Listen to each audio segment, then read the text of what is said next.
Governos no mundo todo negam a existência de OVNIs. Eu fui chamado para investigar um evento muito estranho. Um manto de segredo foi lançado sobre a maioria dos encontros, especialmente onde os OVNIs comprometiam a segurança nacional. Nada no meu treinamento me preparou para o que eu estava vendo. Mas alguns casos estão tão bem documentados que não podem ser acobertados, como aquele que ficou conhecido como Roswell Britânica. Havia uma luz clara emanando do objeto no chão da floresta. 2 encontros com as mesmas luzes em 2 noites consecutivas em 1980. Algo muito estranho. Enviam soldados da Força Aérea para descobrir se estão sob ataque. Já demos outra olhada com novas testemunhas e agora reabrimos todo o caso. O que fez militares altamente treinados A minha intenção era ir até lá e pôr um ponto final em tudo. acreditarem que estavam em contato com um OVNI. Isso é irreal. A equipe da UFO Magazine analisa evidências com tecnologia de ponta Pode marcar! e chega a conclusões controversas. Acho que pode-se dizer que sim. Pela primeira vez na TV, vamos saber se forças norte-americanas viram mesmo um pouso de OVNI na base aérea de Bentall Waters em dezembro de 1980. Este é o caso 80-101, Militares versus OVNIs.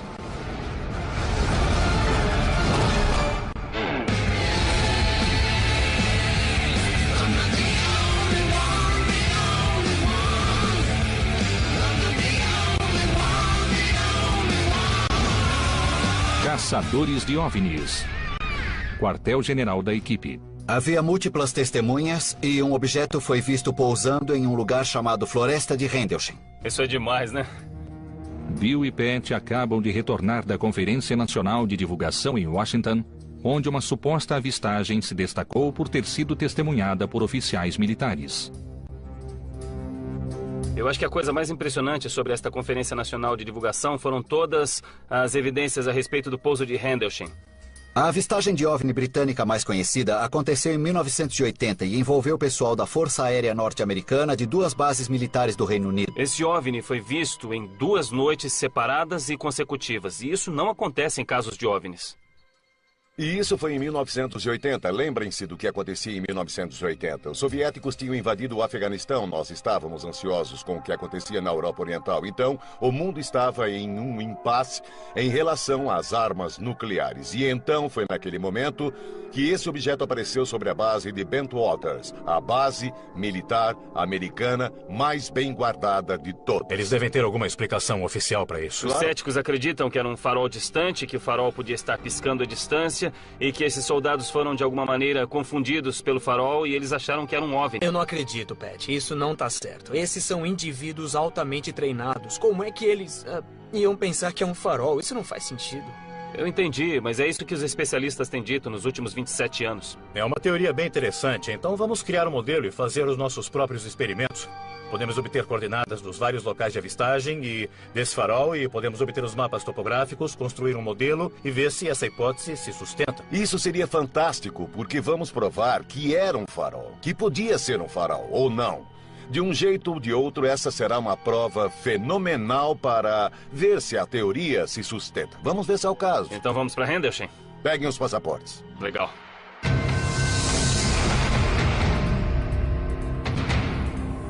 A equipe viaja até a base de Bentall Waters, uma base da Força Aérea Americana na Inglaterra, a 140 quilômetros de Londres, ao lado da floresta de Rendlesham.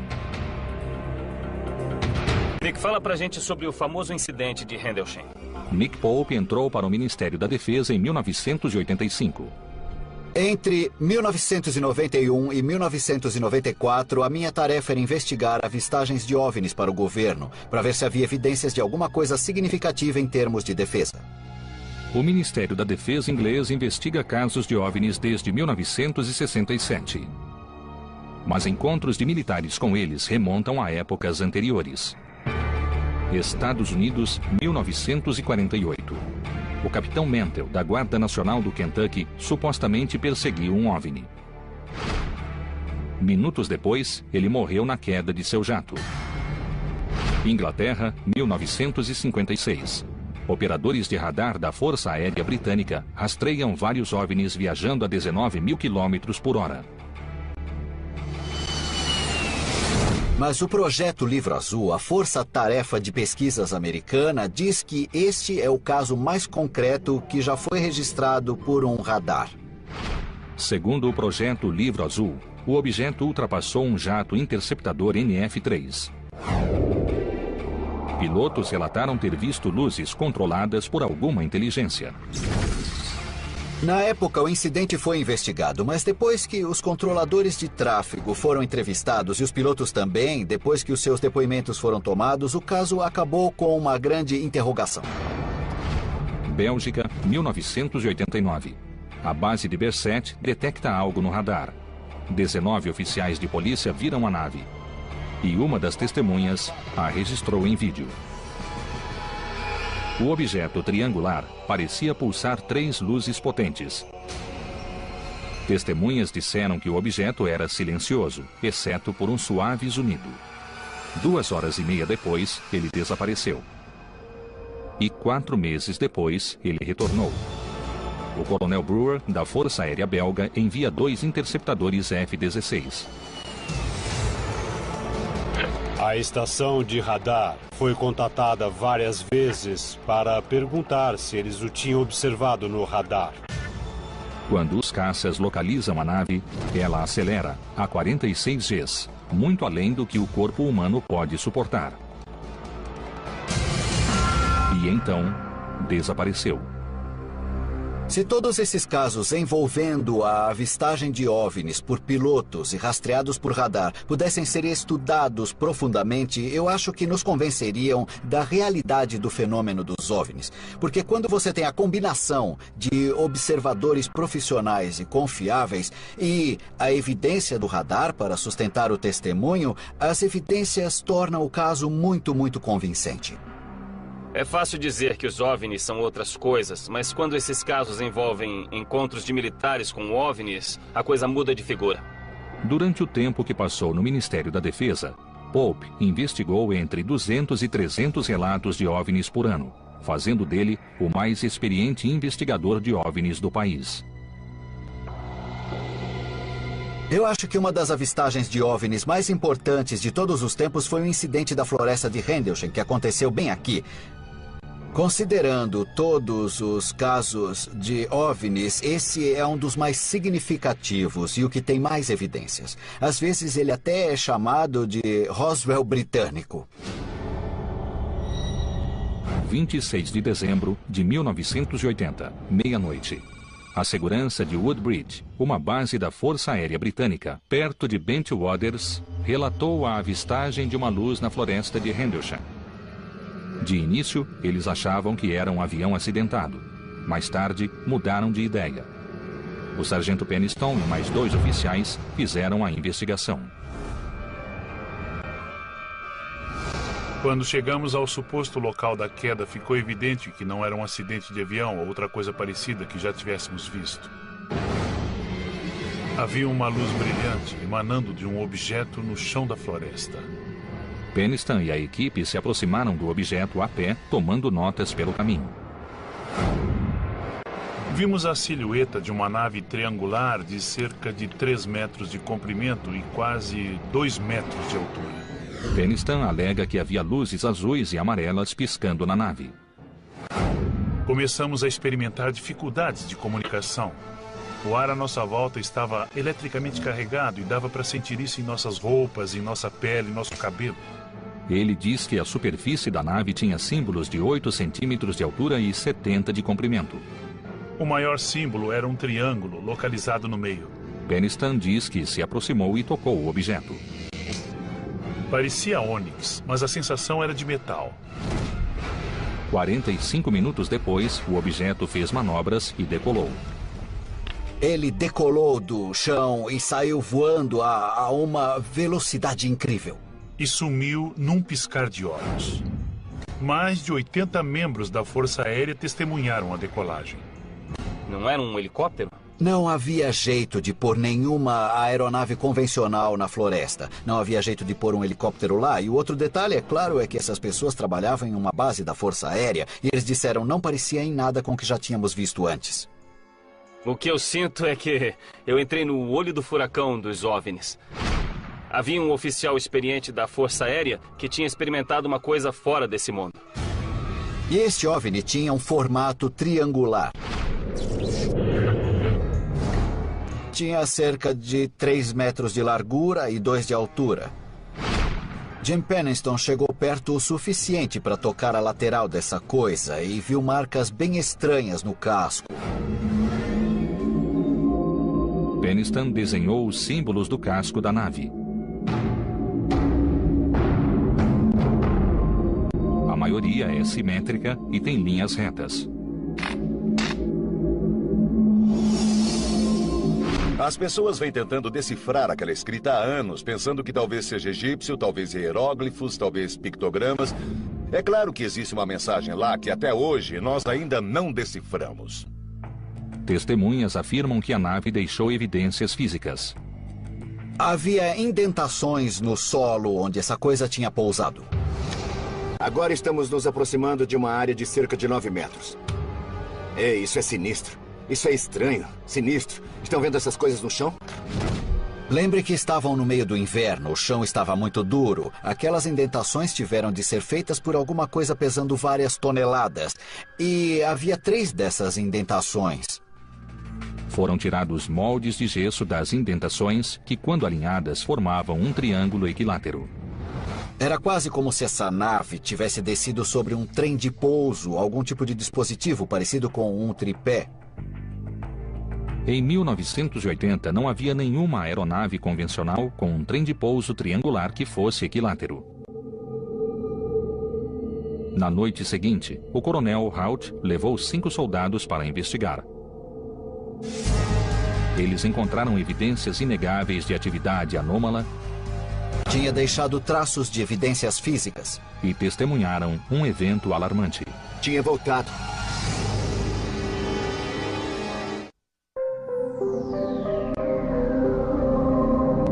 Em 26 de dezembro de 1980, meia-noite. 80 soldados da Força Aérea Americana testemunham o pouso de um objeto em uma floresta inglesa. E não só esse OVNI tinha sido visto por estas testemunhas militares treinadas e confiáveis, mas também havia deixado evidências físicas. Havia deixado indentações no solo onde havia pousado. Na noite seguinte, um esquadrão que investigava o caso detectou altos traços de radiação com um contador Geiger. Que tipo de leitura está obtendo? Tem alguma? 7 décimos. 7 décimos, bem aqui no centro? Aham. O acontecimento mais significativo em termos de evidências foi que eles registraram níveis que chegaram ao crítico. Estavam no máximo naqueles 3 buracos onde aquela coisa tinha pousado. O Ministério da Defesa liberou 38 páginas de documentos relacionados à avistagem. A maioria são cartas dos habitantes da cidade, indagando a respeito do evento.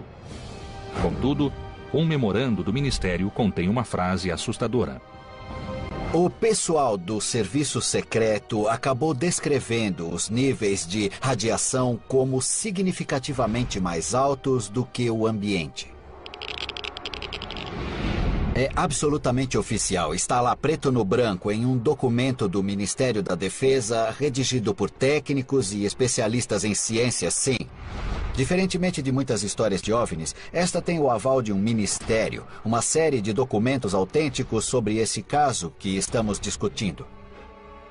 O Nick Pope nos deu informações sobre documentos cuja existência nós nem sequer conhecíamos.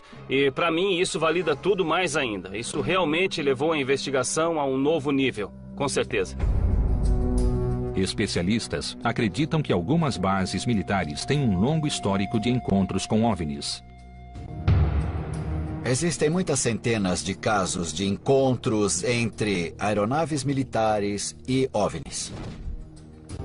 A equipe busca uma explicação para essas avistagens. Eu estou examinando alguns registros arquivados aqui e vi que existe uma grande correlação entre os militares e as avistagens de OVNIs. Em julho de 1945, fizemos o primeiro teste com a bomba atômica e 2 anos depois, também em julho, tivemos o acidente em Roswell. E o acidente de Roswell foi a 160 quilômetros de Alumaguarda? Desde 1947, existe uma correlação entre avistagens de OVNIs e o teste, fabricação e armazenagem de armas nucleares. Será apenas coincidência que Roswell fique a 160 quilômetros de Trinity, Novo México, o local da primeira explosão nuclear do mundo? Este é o caso de Pascal, Washington, em 1945. Um OVNI foi apanhado no radar de uma base aérea naval. Estava sobrevoando a Hanford Engineering Works, que era uma grande fábrica de plutônio. Isso mesmo. E Hanford, um pouco mais tarde, tornou-se uma grande usina nuclear. Então a indústria da energia nuclear permaneceu lá durante mais de 60 anos. Em 1945, o Laboratório Nacional de Oak Ridge, no Tennessee, testemunhou várias avistagens de OVNIs. Hoje sabemos que era uma fábrica de bombas atômicas secreta. Em 1965, a base aérea de Edwards, na Califórnia, registrou 12 OVNIs no radar. Aqui é a Torre Edwards. Temos um objeto agora. Temos relatos confirmados de alguns objetos voadores não identificados na sua área. Discos voadores não identificados? Eles foram confirmados no radar. Interceptadores F-106 fizeram contato. Tem uma outra luz vermelha se movendo muito rapidamente. Ele tem luzes brancas e verdes. Definitivamente não é uma aeronave. Os F-106 carregavam foguetes nucleares. Será que essa tecnologia foi a causa da visita de um OVNI? Se existe mesmo um elo entre OVNIs e armas nucleares, o que você acha que está acontecendo? Estão espionando a nossa tecnologia? Estão interessados na tecnologia nuclear? Ou estão tentando prevenir o uso da tecnologia nuclear? Eu acho que eles estão nos monitorando, acho que estão nos espionando. Mas o mais importante aqui é que cada vez que você tem OVNIs invadindo o espaço aéreo sobre fábricas de armas nucleares, que são instalações militares altamente secretas, eles nem sequer se dão ao trabalho de se esconder. Eles estão entrando em nosso espaço aéreo com tanta impunidade sobre essas fábricas de armas nucleares que nem ligam se são vistos ou não.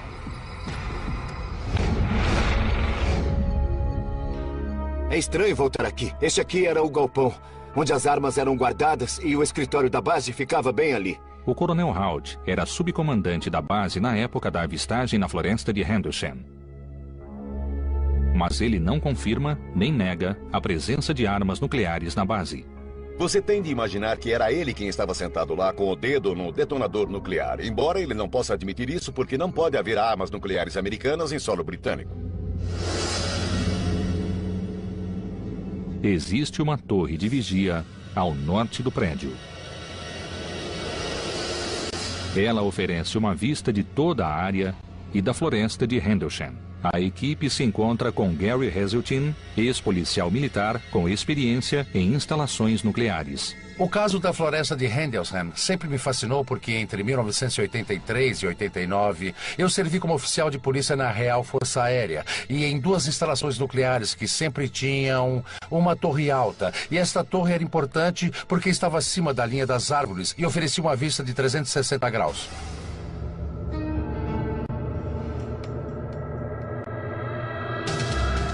Coronel, isso é inacreditável. Que vista! Dá para ver tudo daqui. Não se esqueçam de que as árvores estão muito mais altas agora. Tínhamos uma vista de 360 graus aqui de cima antes. E, por segurança, nunca deixávamos as árvores crescerem tão alto. E daqui o operador da torre tinha uma vista fantástica por muitos quilômetros. Então, se alguém estivesse aqui em cima, poderia ver tudo o que estava acontecendo naquela área naquela noite. Nas 2 noites. Mas havia alguém aqui em cima. Esse tipo de torre tinha vigias 24 horas por dia, 365 dias por ano. Então, coronel, suspeito que havia alguém aqui em cima. Sabe se havia alguém aqui em cima naquela noite? Ah, sim, eu conheço quem estava aqui em cima. Muito bem. Em novembro de 2007, Hout recebeu um e-mail de um dos guardas que estava de vigia naquela noite em 1980. Ele trocou muita correspondência comigo e confirmou o fato de que, naquela noite, quando estava na torre, ele realmente viu feixes descendo sobre a área de armazenagem de armas. Ao mesmo tempo que vimos aquele lá no meio da floresta. Disse que havia um homem aqui em cima que também viu o incidente daqui e viu os feixes descendo. Então é uma nova testemunha para este caso aqui. É, mas ele não quer comentar o assunto. Se uma pessoa estivesse aqui em cima, como você disse, pudesse ver a coisa toda, incluindo o farol e os eventos no chão e na floresta... Estamos falando de um objeto autêntico, lançando feixes sobre uma instalação militar em uma área restrita e altamente secreta. E então temos uma nova testemunha que pode reabrir o caso. Existe outra evidência para corroborar o incidente. Em 26 de dezembro, na noite seguinte, o coronel Haut documentou o encontro em fita cassete. Ele recria a experiência momento a momento e se tornou um dos documentos mais concretos da história dos OVNIs. Isso é impossível. O que é isso? Não sabemos, senhor. A equipe refaz os passos do coronel Haut. Este aqui é o famoso portão leste em Woodridge. Foi aqui que o evento de fato começou. Haut chegou ao local com 5 soldados depois que outros policiais militares lhe disseram que a luz foi vista pela segunda vez. A polícia afirmava que aquilo tinha voltado. Ficavam dizendo que tinha voltado. Quando ouviu o relato desses homens, o que você achou disso? Como foi que você reagiu? Achei que havia uma explicação racional para tudo isso. Acho que eu era um descrente. É o melhor jeito de descrever. E o que foi que aconteceu quando veio aqui investigar? Alguém tinha de ir lá e pôr um ponto final nessa história. E a minha intenção era ir lá, pôr um fim na coisa, deixar no passado e esquecer o assunto. E essa era realmente a minha intenção. Era o que eu esperava fazer. De fato, quando eu cheguei lá, eu me perguntei, por que eu fui me envolver nisso? Quem me dera eu não tivesse feito isso. Eu devia ter deixado outra pessoa vir, porque ninguém vai acreditar. Então, montei uma equipe pequena de 5 pessoas e nós fomos para a floresta. Você acabou de ver uma luz? Onde? Ali está de novo. É uma luz vermelha, estranha. Aí vem ela de novo, pelo sul, vindo na nossa direção agora. Charles Haut, um coronel americano em serviço na Grã-Bretanha, fala da noite em que ele acredita ter perseguido um OVNI. Fez alguma coisa para documentar a avistagem naquela noite? Sim, na verdade eu tinha um gravador portátil comigo. Então eu liguei. Aí eu documentei em fita tudo o que estava acontecendo lá. É uma luz vermelha estranha. É uma coisa muito, muito estranha. Ele foi para a direita agora. É? Para a direita. Que coisa estranha. Haut afirma ter liderado uma equipe da base de Bento Waters. Eles viram um objeto na floresta de Rendlesham e o seguiram para o leste. Quando chegaram a uma casa de fazenda em uma clareira, o objeto saiu em disparada. Estávamos indo nesta direção, na mesma direção que o objeto que eu vi estava se movendo pelas árvores. Ok, estamos olhando para ele. Estamos a uns 200 ou 300 metros dele. Parece um olho piscando para nós. Ainda está se movendo de um lado para o outro. Parece que tem um miolo oco. É como a pupila de um olho olhando para você, piscando. E o brilho é tão forte que quase cega a gente. Haut diz que o objeto foi para um campo nas proximidades. Acabamos de cruzar o córrego. Vemos estranhos flashes estroboscópicos. Eles são esporádicos, mas definitivamente é algum tipo de fenômeno. Nós saímos da floresta bem aqui, a uns 100 metros, perseguindo o objeto. O objeto saiu no meio desse campo. Onde havia uma casa, gado e, naquela época, um objeto brilhante. Estamos ouvindo sons muito estranhos no celeiro da fazenda. Os animais estão muito ativos, fazendo muito barulho. Ele está vindo do sul, na nossa direção, agora. A gente estava olhando para lá, certo? Ok. A casa do fazendeiro está ali. É. O objeto estava lá fora, no campo, ali em cima. Certo. O farol fica ali, a cerca de 30 graus. Agora estamos observando o que parece ser um feixe descendo até o chão. Isso é impossível. Então, quando você chegou ao campo, o objeto tinha sumido. O objeto silenciosamente se transformou em 5 objetos brancos e desapareceram.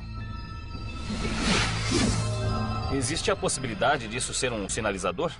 Um sinalizador não se move pela floresta, desviando de árvores e subindo e descendo. De repente, ele veio na nossa direção. Em algum momento, ele se afastou de nós. E quando nos aproximamos dele, ele se moveu para cá, no meio do campo. O que exatamente você estava vendo? Um objeto tinha a forma oval. Era cor de laranja vivo, quase como o sol do meio-dia. O meio dele era escuro e ovalado. E ele piscava um pouco. Ele estava pingando alguma coisa, como metal derretido. Havia metal derretido, Bom, esse por é acaso? o único jeito que eu sei descrever. Aparentemente, alguma coisa pingava dele. E não poderia ser um helicóptero? Não era um helicóptero. O Coronel Halt é uma das testemunhas mais confiáveis com quem eu tive a chance de conversar. Esse homem administrava uma base militar inteira, com muitas armas secretas, sobre as quais ele não podia falar. E eu não acho que ele tenha se enganado naquela noite. Eu acho que aconteceu alguma coisa que ninguém deveria ficar sabendo. Estas duas bases estavam entre as mais bem guardadas do mundo. Ambas eram cercadas. Arame farpado, detectores de movimento, sensores e mais de 25 soldados armados guardavam a instalação. Essa era uma das instalações fortemente guardadas no mundo todo. E aí essa coisa vem do céu e pousa lá, não uma vez, mas duas, num período de 24 horas, sem disparar qualquer alarme. E essa coisa só foi vista por olhos humanos quando os guardas saíram para vê-la. E o que é estranho é que essa coisa tinha uma luz intensa. Ela lançou feixes na direção do solo e é como se ela não ligasse nem um pouco de ser vista. Quase como se ela não se importasse com o que faríamos para nos defender dela. Essa coisa não temia nenhuma reação da nossa parte. E para mim isso foi o mais assustador. Dada a situação política da década de 80, é provável que a base armazenasse armas nucleares. Você precisa se lembrar de como o mundo era em 1980. Alguns historiadores consideram o início da Segunda Guerra Fria. Uma guerra fria que ameaçava se tornar uma guerra quente, com os dois lados encarando um ao outro do outro lado da cortina de ferro. E Ronald Reagan tinha acabado de ser eleito presidente e estava fazendo todo tipo de ameaça contra o Império do Mal, a União Soviética. Foi uma época assustadora, pois os dois lados estavam fazendo todo tipo de ameaça militar. Eu não estou dizendo que os extraterrestres estavam nos ouvindo, mas se estivessem, podem ter pensado que estávamos bem perto de apertar o botão. E lá veio um OVNI sobrevoando uma base de armas nucleares e estava lançando feixes de luz sobre armas nucleares. Acho que talvez estivesse rastreando as armas. Ele interferiu com as operações da base, ele interferiu com as transmissões, eles acionaram a equipe de segurança. Aquele OVNI tirou a equipe de segurança da base. Então os americanos entraram em pânico. Eles fecharam a base, eles não disseram nada, eles não queriam falar no assunto. Os Estados Unidos não investigam casos de OVNIs desde 1970, época do incidente do Projeto Livro Azul. Contudo, o Ministério Britânico de Defesa, sim, já que os OVNIs são uma ameaça à segurança britânica. Estranhamente, o Coronel Halt, que é americano, nunca foi entrevistado pelas autoridades britânicas. Nada parecido com isso já havia acontecido antes. Todas as avistagens de OVNIs anteriores haviam sido consideradas apenas luzes no céu. Os americanos torciam para que os britânicos resolvessem o assunto e os britânicos torciam para ser um problema americano. E se ninguém divulgasse nada, aí talvez a situação toda desaparecesse. Autoridades britânicas e americanas pediram a Halt que enviasse um memorando ao Ministério Britânico de Defesa explicando o assunto. Mas 2 dias antes de fazê-lo, aconteceu outro evento inexplicável. Um evento que deixou Vincent Turkettle aturdido e perturbado. Eu morava num chalé bem ali e estava fora cortando lenha. Na época, Turkettle morava e trabalhava na floresta de Henderson. Entre o Natal e o Ano Novo, um carro encostou e saíram 2 ingleses dele de uns 25 anos, de terno. Eles vieram falar comigo e o que eles me perguntaram foi: ouvimos falar de luzes vermelhas avistadas na floresta. Quem eram esses homens? E já que Halt ainda não havia escrito o memorando, como eles sabiam sobre o evento? Me parece que o Vincent recebeu uma visita. A equipe descobre fatos alarmantes. Alguns dias após o incidente com o OVNI, 2 homens interrogaram os moradores da floresta de Henderson. Mas ninguém sabe quem eram, nem o que queriam. Um carro encostou e saíram 2 ingleses dele, de uns 25 anos, de terno. Eles vieram falar comigo e o que eles me perguntaram foi: ouvimos falar de luzes vermelhas avistadas na floresta. Estava fora ontem à noite? Disse não. E eles disseram: viu alguma coisa? Conhece alguém que viu? Disse não. E aí eles encerraram a conversa e foram embora. O mais emocionante é essa nova informação sobre Vincent Turkettle ser visitado por uma dupla de homens de preto. Ele disse que 2 ingleses em ternos pretos e num carro preto visitaram ele. Eu sei que parece um clichê, mas me parece que Vincent realmente foi abordado pelos homens de preto. Os pesquisadores de OVNIs consideram esse encontro como um caso clássico de homens de preto. Frequentemente, após uma avistagem, as testemunhas são visitadas por 2 homens que lhes perguntam o que viram. 2 jovens britânicos me entrevistaram e mais tarde descobri que eles entrevistaram a todos na área, para ver se estávamos fora e se vimos alguma coisa. Quem você acha que eram? Eles eram jornalistas? Se eram jornalistas, nunca publicaram nada. E o que é fascinante é que o Coronel Halt ainda nem tinha escrito a carta. A carta que divulgou toda a história e supostamente contou tudo aos britânicos. Ele não tinha escrito essa carta. Este caso tem sido investigado há décadas e esta é a primeira vez que eu ouvi alguma coisa sobre esses homens de preto. Estamos falando de uma peça de um quebra-cabeça enorme, então eu preciso falar com o Coronel Halt sobre isso e eu acho que ele pode nos falar um pouco mais a respeito. O Vincent me disse que foi visitado por 2 jovens de terno preto que o questionaram sobre um incidente. Mas, olha só, como eles saberiam a respeito, já que o memorando ainda não tinha sido liberado? Eu não sei quem eles eram. Eles foram muito discretos, isso sim. Eu sei que os soldados envolvidos foram questionados sobre circunstâncias muito misteriosas. Por pessoas que eles não conheciam. E alguns eram britânicos. Como funcionário do Departamento Florestal, Turkettle conhece bem a floresta de Rendlesham e afirma que aquilo que Halt viu não foi um OVNI. Esse cara conhece a floresta e está tentando me dizer que ele não encontrou nada em comum na área onde o OVNI supostamente pousou. E o argumento dele é convincente. Pode ter sido o farol. O farol do Lago Offord fica a 10 quilômetros do local da avistagem. Céticos afirmam que os soldados confundiram o feixe de luz de 3.000 watts com um OVNI. É como um olho piscando para você. Piscando. E o brilho é tão forte que quase cega a gente. Se nós não acreditarmos que eles estavam olhando para o farol, então temos de acreditar que estavam olhando para um OVNI que pulsava no mesmo intervalo que o farol e era menos brilhante do que o farol. Contudo, na fita do Coronel Halt não há menção sobre ele. O Vincent também disse que o intervalo da luz no farol era a cada 5 segundos e que parecia coincidir com os seus registros do gravador a cada 5 segundos. Isso é coincidência? Eu vou te mostrar uma coisa. O gravador está aqui comigo. É um bem pequeno. As fitas têm 20 minutos de duração. Então, não havia como mantê-lo gravando o tempo todo. Eu devo ter parado a fita umas 100 vezes. É muito simples de fazer. Olha aqui, tem um botão de deslizar. Eu estava fazendo clique, clique, clique o tempo todo em que estive lá, porque eu não queria que a fita acabasse. Está ali. Também estou vendo.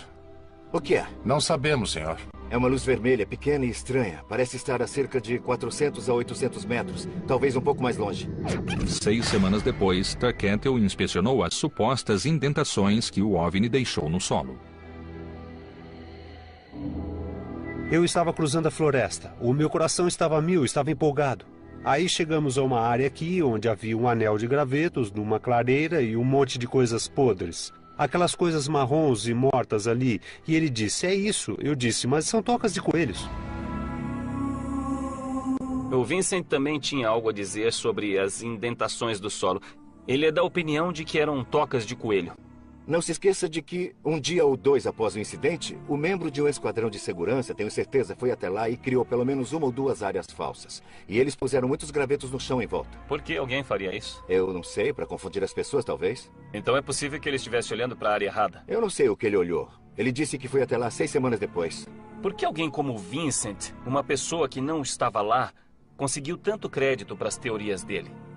Sabe, não é tão incomum que esses programas obscuros, como eu gosto de chamá-los, usem desinformação como uma ferramenta muito eficiente. É assim que eles desacreditam uma história.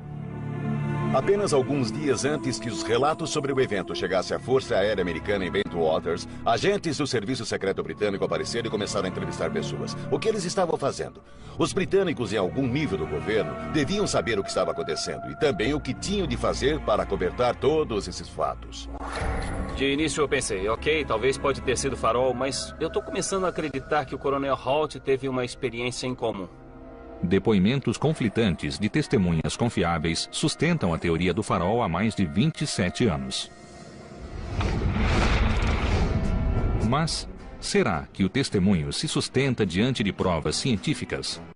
Estou ansioso para saber mais detalhes sobre a posição dele, a posição do OVNI, onde ele pousou e a posição e a direção da casa, da fazenda. A explicação mais aceita é a de que o farol emitiu um feixe de luz que foi refletida na casa da fazenda e criou a luz misteriosa que os soldados viram. A equipe então decide provar essa teoria. Nosso objetivo é conseguir as melhores coordenadas que pudermos. Eu sei que já faz 27 anos, mas faremos o melhor que pudermos. Então, o Jeff, você e eu ficaremos aqui com o GPS. Se vocês dois puderem voltar àquela área onde acham que estavam naquela noite, então ajustaremos nossas posições baseados na sua visão daquele local. Usando as coordenadas dos marcos da área, a equipe construirá um modelo tridimensional do evento. É aqui que eles estavam? Na verdade, é um pouco mais para a direita. Ted, um pouco mais para cá. E mais para frente. Ok? Tá bom? Até onde eu sei, sim. Pode marcar! Ted marca as coordenadas do local onde Halt disse que o OVNI pousou. Tá ótimo! O coronel Halt aponta a localização do farol. Tá vendo? Tem um vazio na linha das árvores mais distantes. Estava a uns 30 graus de onde eu vi o objeto até onde o farol estava. É assim que eu me lembro. Ok, então o Jeff é a fonte de luz. Então seria ali? Mais para trás? Sim. Pode marcar! Ted, volta pra cá. Nós vamos ligar o GPS na câmera e vamos filmar desse ponto aqui. Será que o objeto visto por mais de 80 soldados e pelo subcomandante da base era um feixe de luz, um OVNI ou algo completamente diferente? É possível que tenha sido aquele feixe daquela luz que os soldados viram? A ciência pode ter a resposta. E uma testemunha que nunca foi entrevistada antes resolve falar. Na verdade, esse farol é...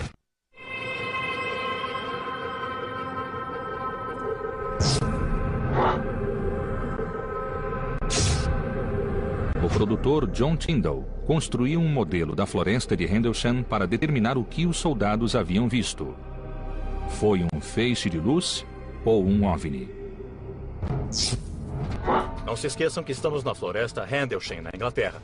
Pegamos as coordenadas do GPS e também tiramos fotos. Esta é a vista de onde o coronel Halt estava parado naquela noite. Então, com isso e com as fotografias, nós conseguimos recriar em escala exatamente o que estava acontecendo lá naquela noite. E o que nós queremos fazer é provar ou refutar dois pontos diferentes. A primeira questão é, pode um farol a 10 quilômetros de distância ter qualquer tipo de efeito na face daquela casa de fazenda?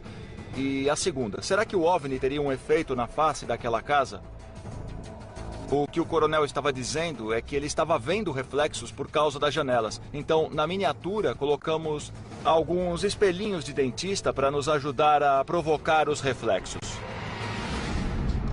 Nunca antes alguém tinha estabelecido os ângulos de visão geometricamente entre o farol, a casa da fazenda, a clareira e a floresta. Onde está a linha de visão do coronel Halt agora? Bem aqui.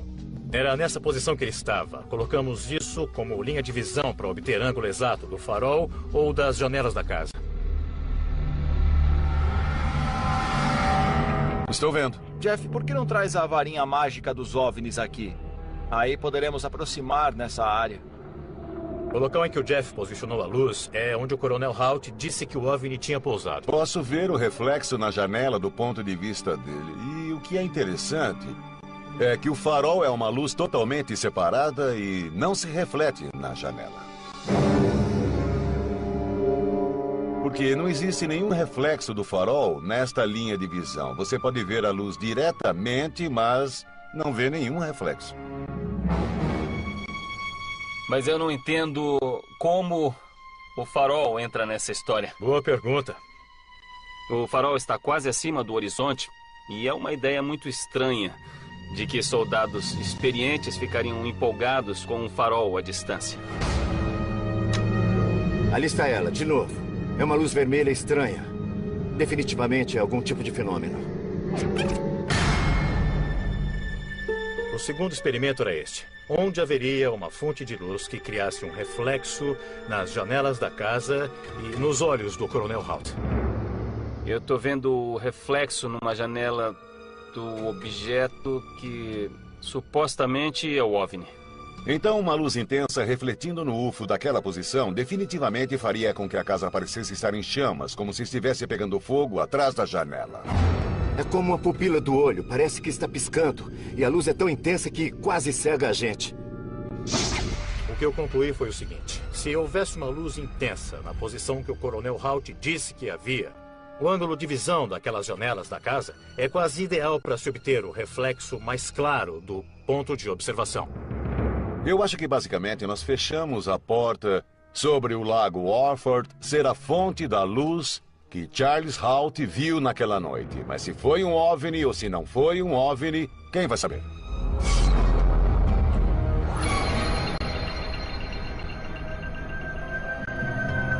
Mas existe uma outra pessoa que pode encerrar a discussão.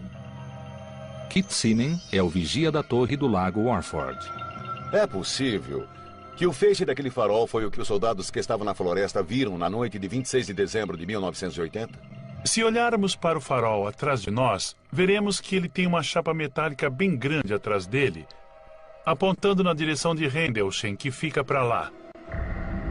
E embora a intensidade da luz seja menor agora do que era em 1980, a luz ainda não teria conseguido passar diretamente pelas árvores. Tudo o que você veria em uma noite clara seria o brilho do farol a cada 5 segundos pelo céu. Então está dizendo que aquela tampa, aquela peça de metal que está bloqueando a luz estava lá em 1980? Ela sempre esteve lá. Quer dizer que nunca houve um momento na história desse farol em que a luz realmente estivesse passando pela floresta de Rendlesham? Não.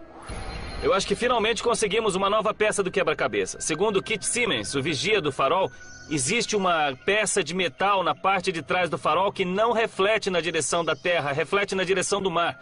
Então, essa é a nova e grandiosa informação que ninguém examinou. Infelizmente, nós viemos até aqui para obter informações e descobrirmos sozinhos. Quartel-general da equipe. Nós entrevistamos Charles Halt e confirmamos toda a história que o coronel nos contou. Nós fomos até a torre, onde ninguém foi, onde uma testemunha, que nós descobrimos, viu todos os eventos se desdobrarem do ponto de vista da torre. Ele pôde ver tudo. Nós entrevistamos outras testemunhas e cada uma das histórias foi verossímil. As testemunhas todas sustentam ainda e já faz mais de 30 anos agora. E nós refutamos toda essa teoria do farol. Mas olha, gente, não é só por refutar a teoria do farol que provamos a existência de OVNIs, porque ainda pode haver outras explicações. Nós sabemos que existem 2 bases ultrasecretas da Força Aérea na região. Pode ter sido algum tipo de aeronave ultrassecreta, um robô, eu sei lá. Eu só não quero me precipitar aqui e dizer que foram veículos extraterrestres. É verdade, e se foi algum tipo de nave robô? E se não foi alguma coisa nossa? E isso explicaria todas as desinformações sobre o assunto, certo? E a negação do governo de que alguma coisa aconteceu lá. E eu concordaria, sem nenhuma hesitação, exceto por uma coisa que eu não entendo. Naves robôs, pelo menos as que eu conheço, não saem flutuando até um campo e então se separam em 5 luzes diferentes e vão em 5 direções diferentes. Mas ainda podia ser algum tipo de nave robô secreta, certo? Olha, fizemos um ótimo trabalho nesse caso. Acho que podemos considerá-lo fechado. Derrubamos as teorias dos céticos, porque você demonstrou que as teorias favoritas deles não se sustentam. Então, querem saber? Refutamos as teorias dos descrentes. O caso da floresta de Rendlesham difere de qualquer outro caso, devido ao número de testemunhas. Mais de 80 pessoas viram a decolagem. O seu nível de especialização. O subcomandante da base me disse que avistou um OVNI. E as evidências físicas que foram deixadas. Registramos radiação. Mas, como a maioria dos casos, ainda pode haver uma explicação terrena para os eventos daquelas 2 noites. Os soldados realmente viram um OVNI? É possível que bases com armas nucleares sejam monitoradas por algo de fora deste mundo? Estou convencido de que aquilo que vimos foi uma coisa fora do comum. Os motivos pelos quais um OVNI persiste em aparecer por aqui e em outros lugares podem ser tão misteriosos quanto os próprios OVNIs.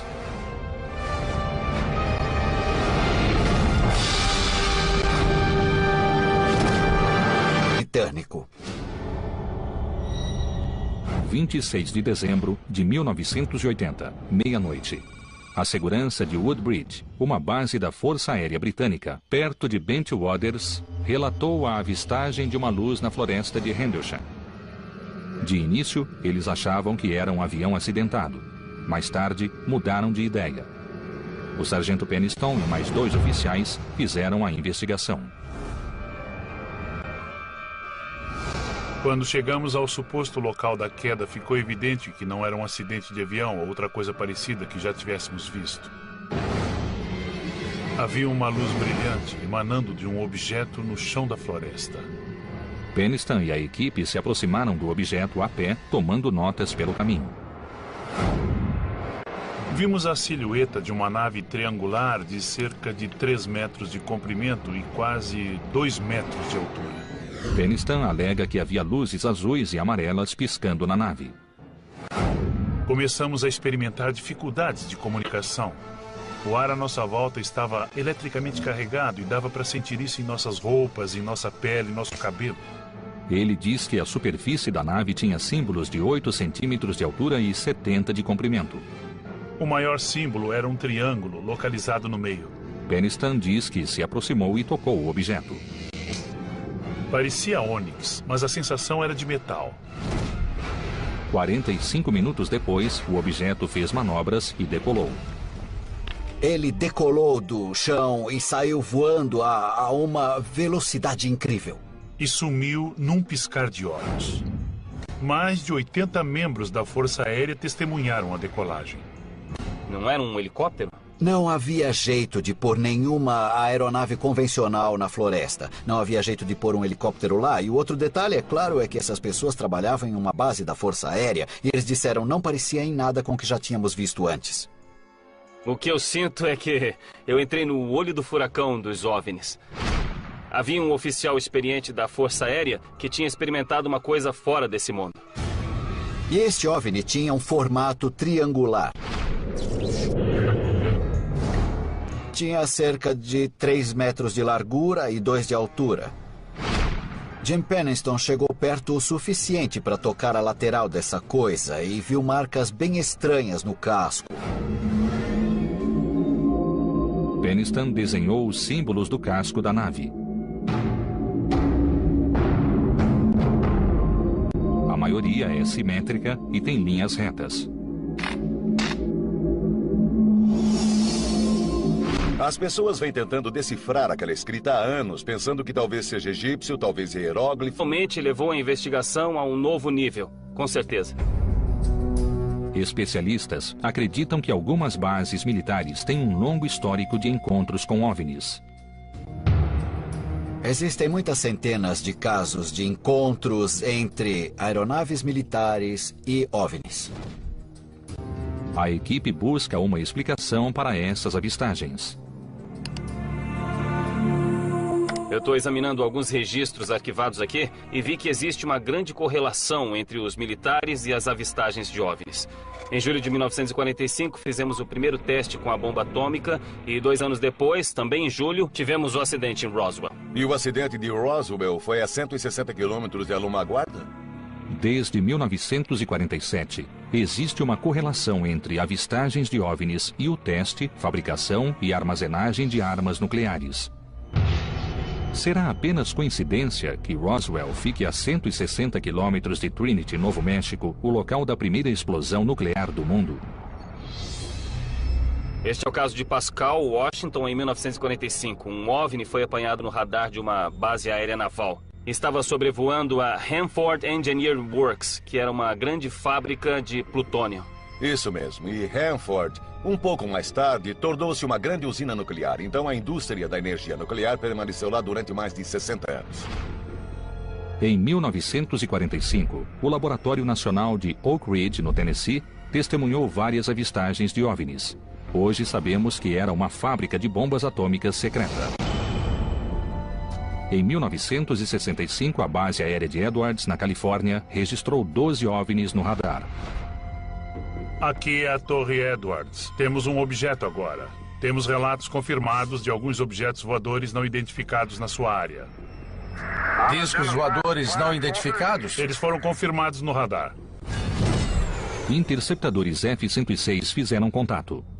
Tem uma outra luz vermelha se movendo muito rapidamente. Ele tem luzes brancas e verdes. Definitivamente não é uma aeronave.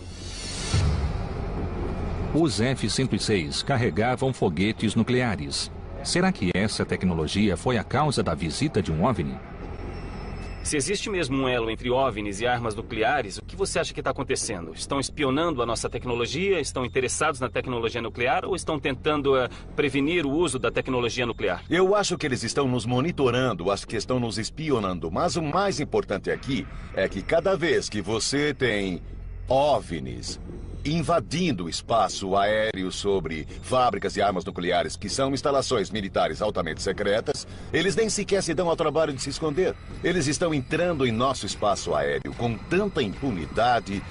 Sobre essas fábricas de armas nucleares, os historiadores consideram o início da Segunda Guerra Fria. Uma Guerra Fria que ameaçava se tornar uma guerra quente, com os dois lados encarando um ao outro do outro lado da cortina de ferro. E Ronald Reagan tinha acabado de ser eleito presidente e estava fazendo todo tipo de ameaça contra o Império do Mal, a União Soviética. Foi uma época assustadora, pois os dois lados estavam fazendo todo tipo de ameaça militar. Eu não estou dizendo que os extraterrestres estavam nos ouvindo, mas se estivessem, podem ter pensado que estávamos bem perto de apertar o botão. E lá veio um OVNI sobrevoando uma base de armas nucleares. E estava lançando feixes de luz sobre armas nucleares. Acho que talvez estivesse rastreando as armas. Ele interferiu com as operações da base, ele interferiu com as transmissões, eles acionaram a equipe de segurança. Aquele OVNI tirou a equipe de segurança da base. Então os americanos entraram em pânico. Eles fecharam a base, eles não disseram nada, eles não queriam falar no assunto. Os Estados Unidos não investigam casos de OVNIs desde 1970, época do incidente do Projeto Livro Azul. Contudo, o Ministério Britânico de Defesa, sim, já que os OVNIs são uma ameaça à segurança britânica. Estranhamente, o coronel Halt, que é americano, nunca foi entrevistado pelas autoridades britânicas. Nada parecido com isso já havia acontecido antes. Todas as avistagens de OVNIs anteriores haviam sido consideradas apenas luzes no céu. Os americanos torciam para que os britânicos resolvessem o assunto e os britânicos torciam para ser um problema americano. E se ninguém divulgasse nada, aí talvez a situação toda desaparecesse. Autoridades britânicas e americanas pediram a Halt que enviasse um memorando ao Ministério Britânico de Defesa explicando o assunto. Mas 2 dias antes de fazê-lo, aconteceu outro evento inexplicável.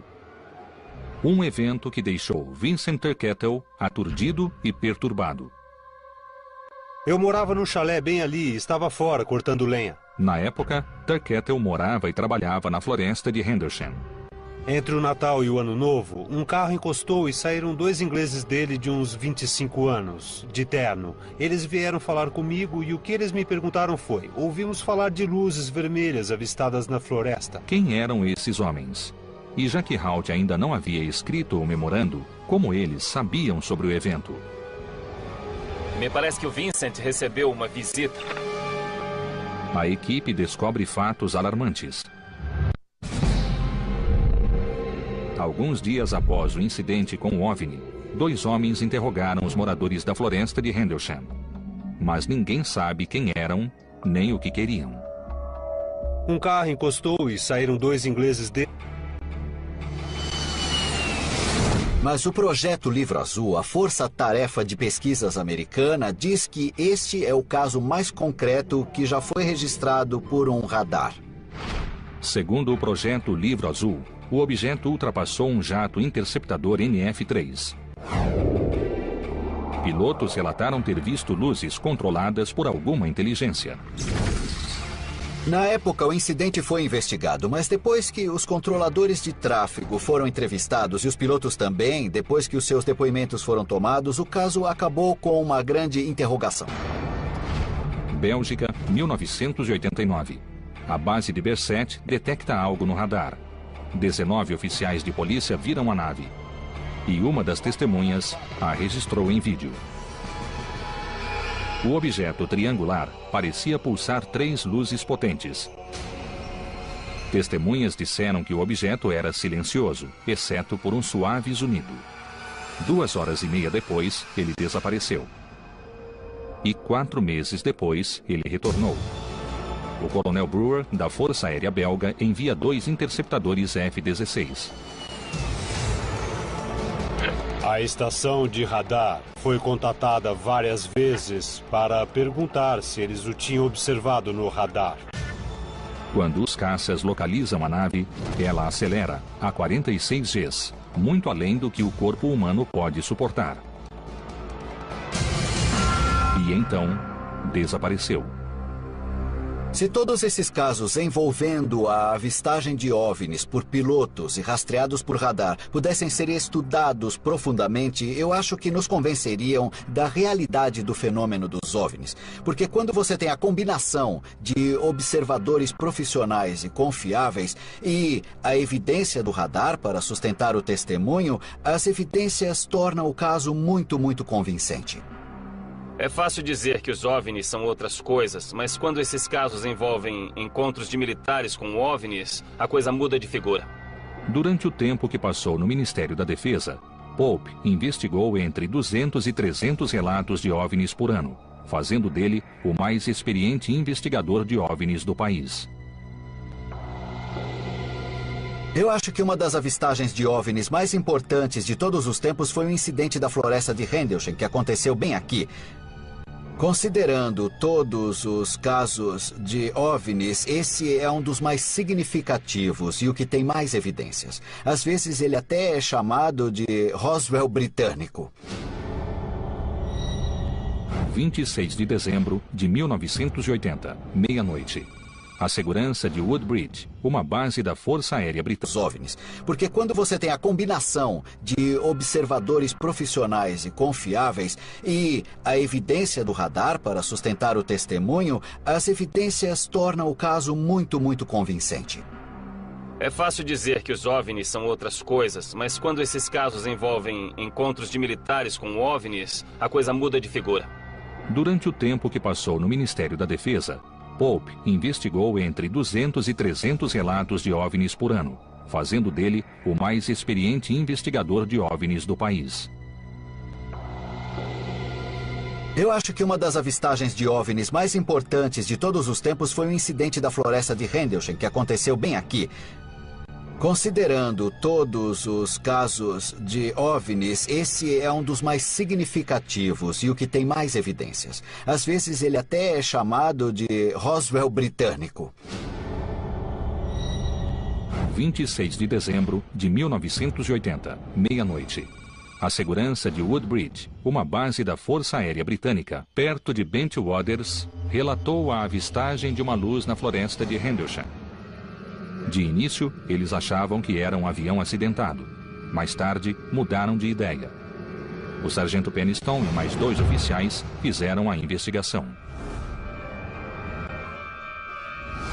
Quando chegamos ao suposto local da queda, ficou evidente que não era um acidente de avião ou outra coisa parecida que já tivéssemos visto. Havia uma luz brilhante emanando de um objeto no chão da floresta. Peniston e a equipe se aproximaram do objeto a pé, tomando notas pelo caminho. Vimos a silhueta de uma nave triangular de cerca de 3 metros de comprimento e quase 2 metros de altura. Peniston alega que havia luzes azuis e amarelas piscando na nave. Começamos a experimentar dificuldades de comunicação. O ar à nossa volta estava eletricamente carregado e dava para sentir isso em nossas roupas, em nossa pele, em nosso cabelo. Ele diz que a superfície da nave tinha símbolos de 8 centímetros de altura e 70 de comprimento. O maior símbolo era um triângulo localizado no meio. Peniston diz que se aproximou e tocou o objeto. Parecia ônix, mas a sensação era de metal. 45 minutos depois, o objeto fez manobras e decolou. Ele decolou do chão e saiu voando a uma velocidade incrível. E sumiu num piscar de olhos. Mais de 80 membros da Força Aérea testemunharam a decolagem. Não era um helicóptero? Não havia jeito de pôr nenhuma aeronave convencional na floresta. Não havia jeito de pôr um helicóptero lá. E o outro detalhe, é claro, é que essas pessoas trabalhavam em uma base da Força Aérea.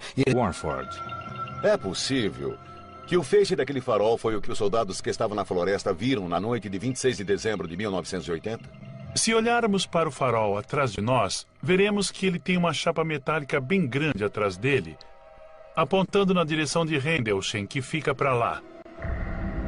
E embora a intensidade da luz seja menor agora do que era em 1980, a luz ainda não teria conseguido passar diretamente pelas árvores. Tudo o que você veria em uma noite clara seria o brilho do farol a cada 5 segundos pelo céu. Então está dizendo que aquela tampa, aquela peça de metal que está bloqueando a luz estava lá em 1980? Ela sempre esteve lá. Quer dizer que nunca houve um momento na história desse farol em que a luz realmente estivesse passando pela floresta de Rendlesham? Não.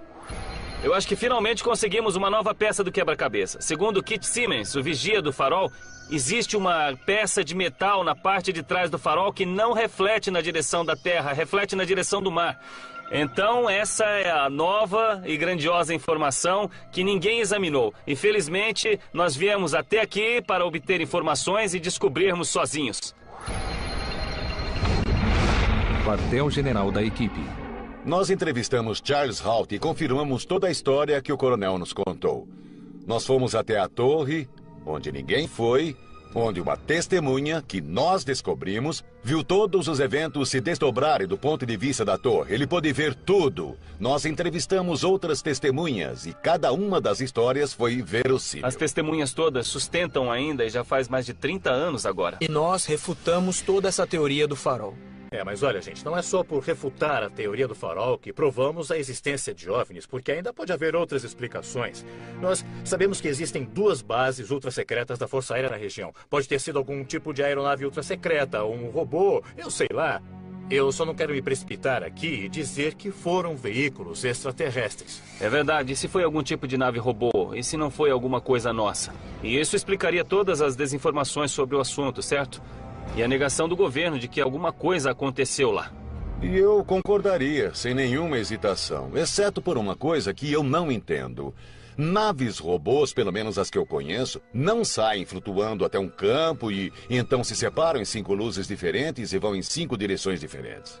Mas ainda podia ser algum tipo de nave robô secreta, certo? Olha, fizemos um ótimo trabalho nesse caso. Acho que podemos considerá-lo fechado. Derrubamos as teorias dos céticos, porque você demonstrou que as teorias favoritas deles não se sustentam. Então, querem saber? Refutamos as teorias dos descrentes. O caso da floresta de Rendlesham difere de qualquer outro caso, devido ao número de testemunhas. Mais de 80 pessoas viram a decolar.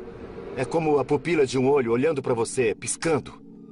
E o brilho é tão forte que quase cega a gente. Halt diz que o objeto foi para um campo nas proximidades. Acabamos de cruzar o córrego. Vemos estranhos flashes estroboscópicos. Eles são esporádicos, mas definitivamente é algum tipo de fenômeno. Nós saímos da floresta bem aqui, a uns 100 metros, perseguindo o objeto. O objeto saiu no meio desse campo. Onde havia uma casa, gado e, naquela época, um objeto brilhante. Estamos ouvindo sons muito estranhos no celeiro da fazenda. Os animais estão muito ativos, fazendo muito barulho. Ele está vindo do sul, na nossa direção, agora. A gente estava olhando para lá, certo? Ok. A casa do fazendeiro está ali. O objeto estava lá fora, no campo, ali em cima. Certo. O farol fica ali, a cerca de 30 graus. Agora estamos observando o que parece ser um feixe descendo até o chão. Isso é impossível. Então, quando você chegou ao campo, o objeto tinha sumido. O objeto silenciosamente se transformou em 5 objetos brancos e desapareceram. Existe a possibilidade disso ser um sinalizador? Um sinalizador não se move pela floresta, desviando de árvores e subindo e descendo. De repente, ele veio na nossa direção. Em algum momento, ele se afastou de nós. E quando nos aproximamos dele, ele se moveu para cá, no meio do campo. O que exatamente você estava vendo? Um objeto tinha a forma oval. Era cor de laranja vivo, quase como o sol do meio-dia. O meio dele era escuro e ovalado. E ele piscava um pouco. Ele estava pingando alguma coisa, como metal derretido. Havia metal derretido, Bom, esse é o único jeito que eu sei descrever. Aparentemente, alguma coisa pingava dele. E não poderia ser um helicóptero? Não era um helicóptero. O Coronel Halt é uma das testemunhas mais confiáveis com quem eu tive a chance de conversar. Esse homem administrava uma base militar inteira com muitas armas secretas sobre as quais ele não podia falar. E eu não acho que ele tenha se enganado naquela noite. Eu acho que aconteceu alguma coisa que ninguém deveria ficar sabendo. Estas duas bases estavam entre as mais bem guardadas do mundo. Ambas eram cercadas. Arame farpado, detectores de movimento, sensores e mais de 25 soldados armados guardavam a instalação. Essa era uma das instalações fortemente guardadas no mundo todo. E aí essa coisa vem do céu e pousa lá, não uma vez, mas duas, num período de 24 horas, sem disparar qualquer alarme.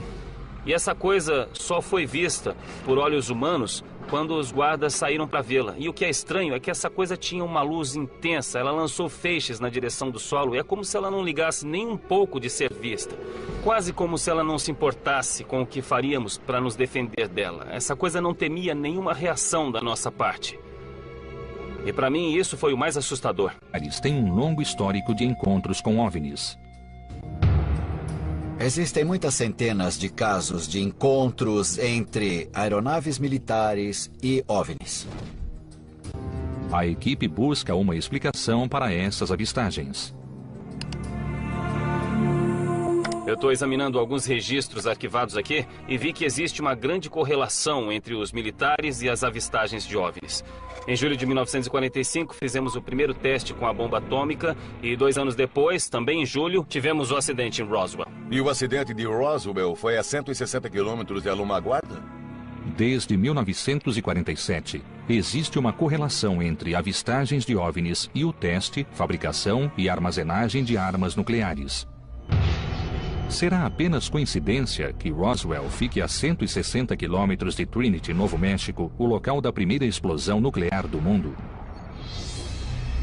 Este é o caso de Pascal, Washington, em 1945. Um OVNI foi apanhado no radar de uma base aérea naval. Estava sobrevoando a Hanford Engineering Works, que era uma grande fábrica de plutônio. Isso mesmo. E Hanford, um pouco mais tarde, tornou-se uma grande usina nuclear. Então a indústria da energia nuclear permaneceu lá durante mais de 60 anos. Em 1945, o Laboratório Nacional de Oak Ridge, no Tennessee, testemunhou várias avistagens de OVNIs. Hoje sabemos que era uma fábrica de bombas atômicas secreta.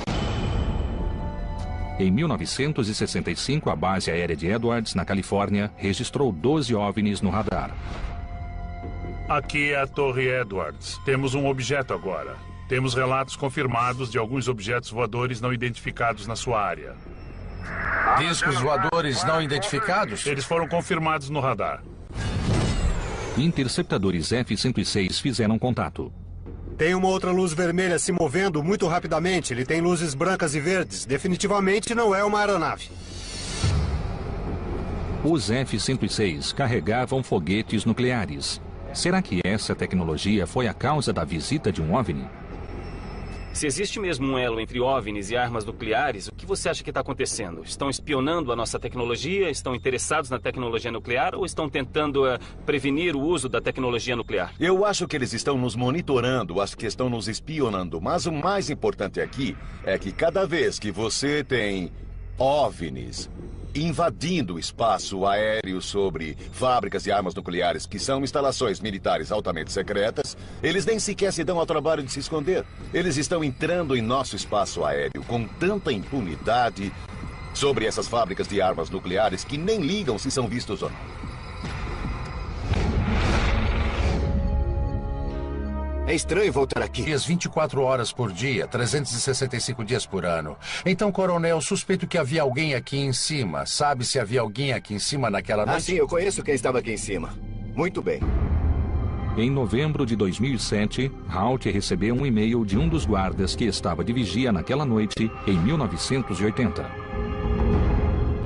Ele trocou muita correspondência comigo e confirmou o fato de que, naquela noite, quando estava na torre, ele realmente viu feixes descendo sobre a área de armazenagem de armas. Ao mesmo tempo que vimos aquele lá, no meio da floresta. Disse que havia um homem aqui em cima que também viu o incidente daqui e viu os feixes descendo. Então é uma nova testemunha para este caso aqui. É, mas ele não quer comentar o assunto. Se uma pessoa estivesse aqui em cima, como você disse, e pudesse ver a coisa toda, incluindo o farol e os eventos no chão e na floresta... Estamos falando de um objeto autêntico, lançando feixes sobre uma instalação militar em uma área restrita e altamente secreta. E então temos uma nova testemunha que pode reabrir o caso. Existe outra evidência para corroborar o incidente. Em 26 de dezembro, na noite seguinte, o coronel Haut documentou o encontro em fita cassete. Ele recria a experiência momento a momento e se tornou um dos documentos mais concretos da história dos OVNIs. Isso é impossível. O que é isso? Não sabemos, senhor. A equipe refaz os passos do coronel Haut. Este aqui é o famoso portão leste em Woodridge. Foi aqui que o evento de fato começou. Haut chegou ao local com 5 soldados depois que outros policiais militares lhe disseram que a luz foi vista pela segunda vez. A polícia afirmava que aquilo tinha voltado. Ficavam dizendo que tinha voltado. Quando ouviu o relato desses homens, o que você achou disso? Como foi que você reagiu? Achei que havia uma explicação racional para tudo isso. Acho que eu era um descrente. É o melhor jeito de descrever. E o que foi que aconteceu quando veio aqui investigar? Alguém tinha de ir lá e pôr um ponto final nessa história. E a minha intenção era ir lá, pôr um fim na coisa, deixar no passado e esquecer o assunto. E essa era realmente a minha intenção. Era o que eu esperava fazer. De fato, quando eu cheguei lá, eu me perguntei, por que eu fui me envolver nisso? Quem me dera eu não tivesse feito isso. Eu devia ter deixado outra pessoa vir, porque ninguém vai acreditar. Então, montei uma equipe pequena de 5 pessoas e nós fomos para a floresta. Você acabou de ver uma luz? Onde? Ali está de novo. É uma luz vermelha, estranha. Aí vem ela de novo, pelo sul, vindo na nossa direção agora. Charles Haut, um coronel americano em serviço na Grã-Bretanha, fala da noite em que ele acredita ter perseguido um OVNI.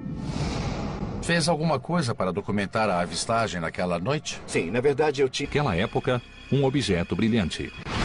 Estamos ouvindo sons muito estranhos no celeiro da fazenda. Os animais estão muito ativos, fazendo muito barulho. Ele está vindo do sul, na nossa direção, agora. A gente estava olhando para lá, certo? Ok. A casa do fazendeiro está ali. O objeto estava lá fora, no campo, ali em cima. Certo. O farol fica ali, a cerca de 30 graus. Agora estamos observando o que parece ser um feixe descendo até o chão. Isso é impossível. Então, quando você chegou ao campo, o objeto tinha sumido. O objeto silenciosamente se transformou em 5 objetos brancos e desapareceram. Existe a possibilidade disso ser um sinalizador? Um sinalizador não se move pela floresta, desviando de árvores e subindo e descendo. De repente, ele veio na nossa direção. Em algum momento, ele se afastou de nós. E quando nos aproximamos dele, ele se moveu para cá, no meio do campo. O que exatamente você estava vendo? Um objeto tinha a forma oval. Era cor de laranja vivo, quase como o sol do meio-dia. O meio dele era escuro e ovalado. E ele piscava um pouco. Ele estava pingando alguma coisa, como metal derretido. Havia metal derretido, Bom, esse é o único jeito que eu sei descrever. Aparentemente, alguma coisa pingava dele. E não poderia ser um helicóptero? Não, não era um helicóptero. O coronel Haut é uma das testemunhas mais confiáveis com quem eu tive a chance de conversar. Esse homem administrava uma base militar inteira, com muitas armas secretas, sobre as quais ele não podia falar. E eu não acho que ele tenha se enganado naquela noite. Eu acho que aconteceu alguma coisa que ninguém deveria ficar sabendo. Estas 2 bases estavam entre as mais bem guardadas do mundo. Ambas eram cercadas. Arame farpado, detectores de movimento, sensores e mais de 25 soldados armados guardavam a instalação. Essa era uma das instalações fortemente guardadas no mundo todo. E aí essa coisa vem do céu e pousa lá, não uma vez, mas 2, num período de 24 horas, sem disparar qualquer alarme. E essa coisa só foi vista por olhos humanos quando os guardas saíram para vê-la. E o que é estranho é que essa coisa tinha uma luz intensa. Ela lançou feixes na direção do solo e é como se ela não ligasse nem um pouco de ser vista. Quase como se ela não se importasse com o que faríamos para nos defender dela. Essa coisa não temia nenhuma reação da nossa parte. E para mim isso foi o mais assustador. Dada a situação política da década de 80, é provável que a base armazenasse armas nucleares. Você precisa se lembrar de como o mundo era em 1980. Alguns historiadores consideram o início da Segunda Guerra Fria. Uma guerra fria que ameaçava se tornar uma guerra quente, com os dois lados encarando um ao outro do outro lado da cortina de ferro. E Ronald Reagan tinha acabado de ser eleito presidente e estava fazendo todo tipo de ameaça contra o Império do Mal, a União Soviética. Foi uma época assustadora, pois os dois lados